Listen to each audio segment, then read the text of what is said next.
근데 그 못지않은 게 이제 주말 내내 국짐당 내부에 그걸 뭐라 그래야 돼? 경선 토론. 경선 토론장? 아, 잠깐만, 네.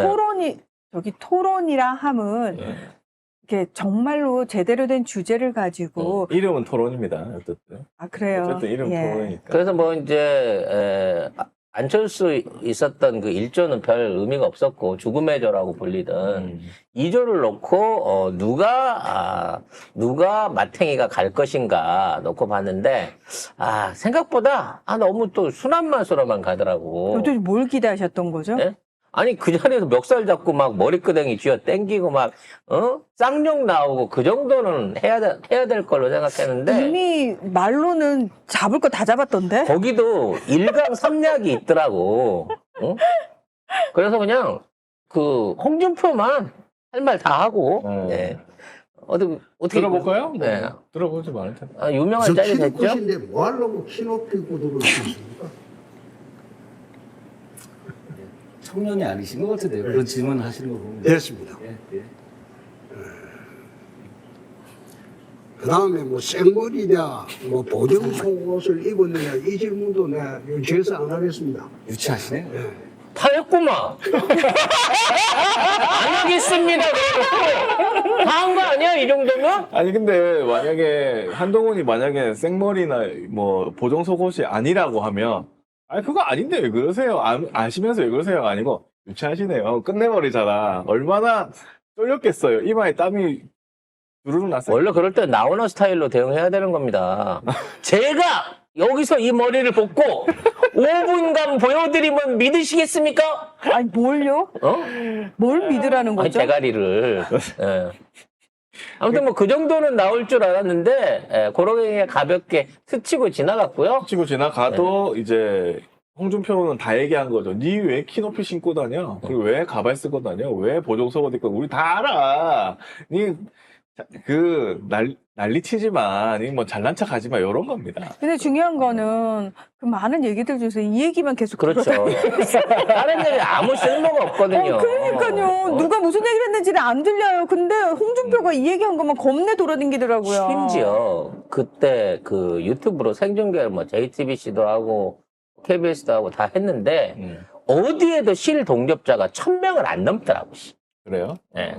그리고 그냥 홍준표 후보가 나와서 또 얘기했습니다. 기자들하고 만나가지고 키높이 구두 같은 수위 높은 질문을 했다. 누가 수위가 높아? 좀 이런 질문에 청년의 꿈 사이트에서 물어보라고 해서 물어봤다. 사실이지 않은지. 근데 옆에서 보니까 맞기는 맞았다. 라고 확인을 해줬어. 그러니까 뭐가 맞나요? 라고 물으니까 재미있으라고 하는 거다. 오늘 그거 아니면 재밌는 게 뭐냐. 그러니까 와, 홍준표는 이게 다를 대로 달아가지고 정확하게 하는 거야. 오늘 한 거, 니들이 지랄 발광한 거 아무것도 의미 없다. 요거만 돌아다닐 거다라는 걸 너무 잘 옆에서 알고 있는 보니까 거야. 키높이도 맞는 것 같고 뭐 가발도 맞는 것 같다는 소리야. 그럼 다 맞긴 맞았다는 거 아니야? 이 사람 말로는?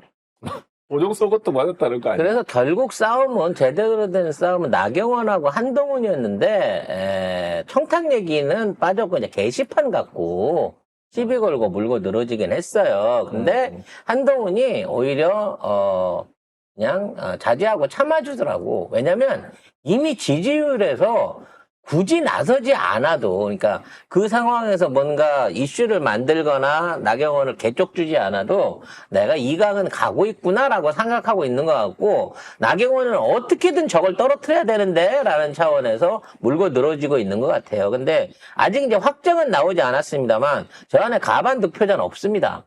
어차피 결선 투표 가야 돼요. 근데 결선 투표를 가야 되는 순서가 송 작가가 예상한 대로 홍준표 1위, 한동훈 2위. 김문수가 1위던데? 아니. 그 두 개 합쳐야죠. 8명 다 합쳐야 되니까. 김문수가 3위 정도 나오고, 나머지 4위는 뭐, 안철수가 될지 나경원이 될지 모르는. 나경원이겠죠. 안철수는. 그 정도 수준인 것 같아요. 뭐, 그렇게 따져놓고 보면, 나중에 결선 투표에서, 한동훈과 홍준표가 붙게 되는 그림이 되지 않을까 생각을 합니다. 이거는 검찰 애들이 노리고 있다고 하는, 그리고 지금 보수 여권에서 노리고 있다고 하는 예측 그림이랑 다 똑같이 맞습니다. 얘네들이 그리는 그림은 누가 돼도 검사 출신이 돼야 된다는 거예요. 그래야 어떻게든 검찰을 살릴 수 있다는 거죠. 이미 이재명 후보는 뭐 기소청으로의 그 각하를 이미 선언을 해놓고 공약 수준에서 얘기를 한 거기 때문에 이제 검찰이 없어지는 거는 그냥 대통령이 사인만 하면 끝납니다. 이거는. 뭐 별다르게 투표를 하거나 여야 의원들한테 물어보고 자시고 할 게 아니에요. 자, 이게 그 게시판 얘기인데 요걸 또 매겼습니다. 나경원이 우리 당 게시판에도 문제가 많습니다. 어떻게 보십니까? 저는 말 못합니다. 이라고 홍준표가 이들끼리 이렇게. 싸우라 이 얘기죠. 왜 그러십니까? 그러니까 여기 당사자가 있는 것 같아서. 근데 게시판이 뭐냐? 이 한동훈이라는 이름으로 작성된 이 글이 윤석열은 자진 탈당하기를 조져야 할 1번 타겟 조정은 찌단계 차기 대통령 약속. 윤석열 정체가 뭘까요? 용산이 당원들을 홍어 X로 보이네.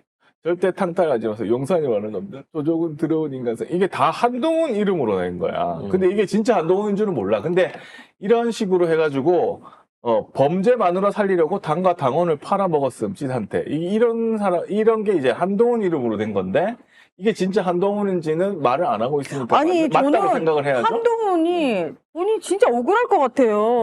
나 아니다. 나랑 같은 이름인 사람이 많을 수 있지 않느냐. 까자라고 저는 한동훈이 얘기를 근데 해야 된다고 생각합니다. 한동훈만 이런 게 아니라 한동훈 가족들 이름으로도 요런 식으로 아니, 내 윤석열 가족들과 욕하고. 이름이 똑같은 사람이 한두 명이냐고요. 다 까자고 해야 된다고 생각합니다. 저는 한동훈은 너무 억울할 수 있습니다. 한동훈 이 용어를 보게 되면 아주 전문적인 일베가 동원해갖고 이 메일을 쓴 건 맞는데 진흥정의 글 안에는 그 뭔가 진심이 묻어나와. 당사자인 듯한 느낌이 묻어나온단 말이야. 그렇기 때문에 결론적으로는 나는 괜찮지만 마누란 맞다. 나는 아니지만 마누란 맞다. 그렇기 때문에 실질적으로 응답하거나 조사할 수 없다. 뭐 요런 게 되는 게 아닌가 싶은 생각이 듭니다. 근데 이제 중요한 건 이것도 그다 크게 약발이 안 듣는다는 거예요. 즉 지금 있는 경선 안에서 8명이 나와갖고 얘기를 하는데 안철수, 김문수하고 서로 AI 얘기하는 거 빼고 나서는 어떠한 수도 어떤 정책에 관련한 거나 국민 복지에 관련한 거나 앞으로의 미래 비전에 관련된 얘기를 하는 사람 하나도 없이 8놈이 전부 다 내가 이재명한테 이깁니다 이 얘기만 하고 있으니까 결국은 조선일보나 조중동에서도 이러면 안 된다. 정책 없이 반 이재명으로만 이렇게 나가게 되면 누구한테 이걸 서구를 하겠냐는 거야. 조선일보가 탄핵에 국민 신뢰 얻기 어렵다. 이재명 때리기만 반복. 봉화 반탄수렁 구호 외엔 설득력 부족. 사설들에서는 보수 정치의 퇴행, 비전 실종, 당내 내전 이런 얘기들을 지적을 하고 있다는 겁니다. 그리고 지금 얘네가 던져놓고 있는 이재명에 대한 법적 문제를 강화해서 얘기할 때마다 그 안에 소속돼 있는 애들이 다쳐요.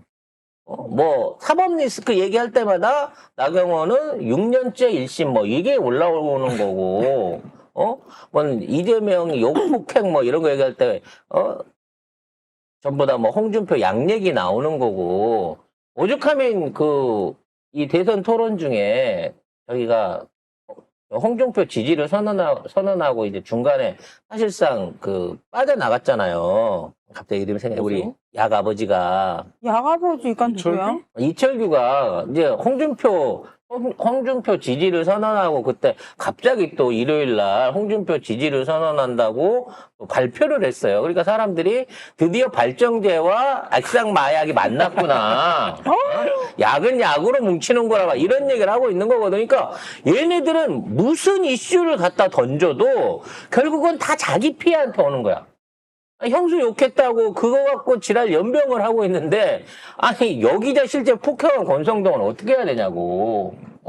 그러니까 지네가 할 수 있는 걸로 갖고 정책 대결을 해도 못 이기는데 이미 저만치 가갖고 있는데 이 상황에서 이것만 두드리고 있는 걸 보면서 보수 지지층을 잡는다?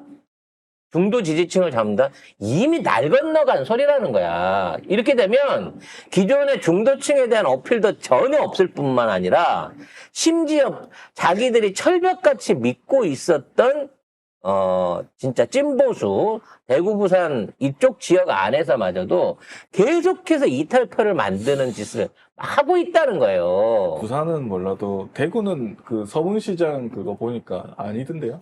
그 서문시장 인터뷰 하는 거에 비해서는 진짜로. 근데 대구는 서문시장밖에 없어요? 그러니까. 아, 나 진짜 사람들이 다 궁금해서 그래요. 서문시장에만 사나? 계속 그러니까 지지하는. 아니 도대체 대구에서 서문시장의 존재감은 대구 전체를 대표할 정도인가요? 아니 진짜 궁금해서 그래요. 아니, 그쪽 지역에서 이제 서문시장을 일종의 자기들이 생각하는 무슨 뭐 보수 우익의 상징으로 생각하는 것 같아.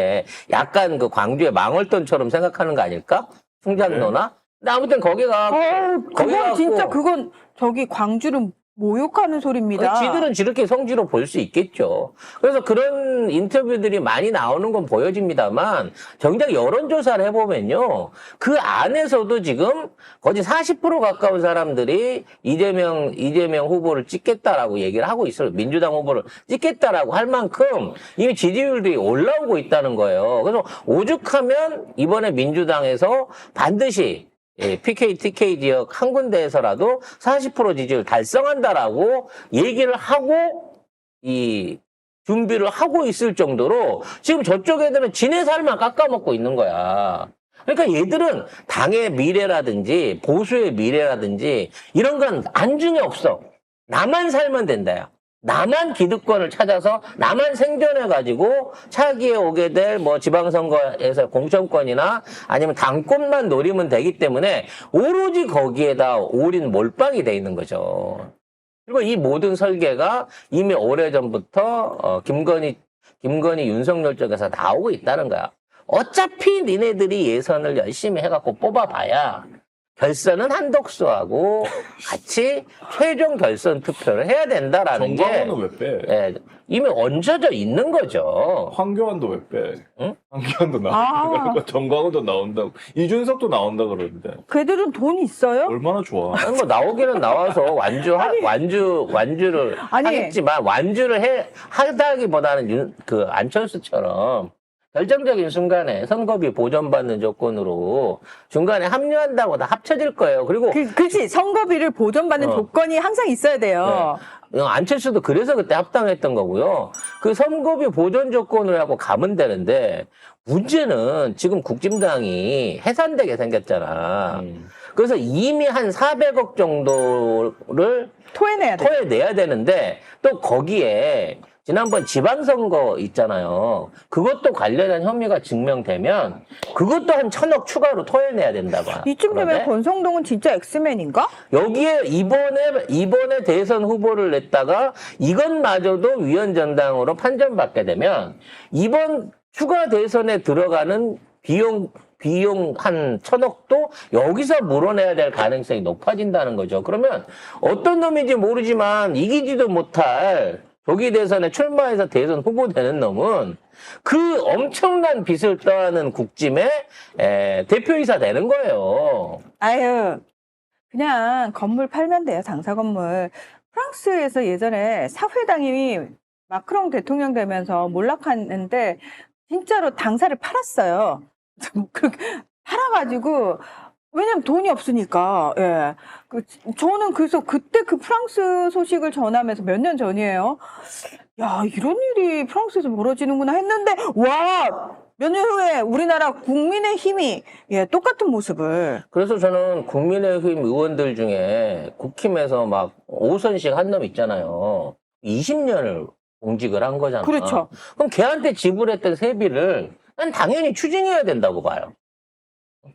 20억 정도씩 추징을 해야지. 뭐 더 못 갚으면 감옥이라도 가야지. 그렇죠. 그래서 안 되면 10만 원씩 몸빵으로 해서 떼우든지 아마 이와 관련된 피해 소송 같은 것도 계속해서 나는 밀어붙여야 된다라는 생각이 듭니다.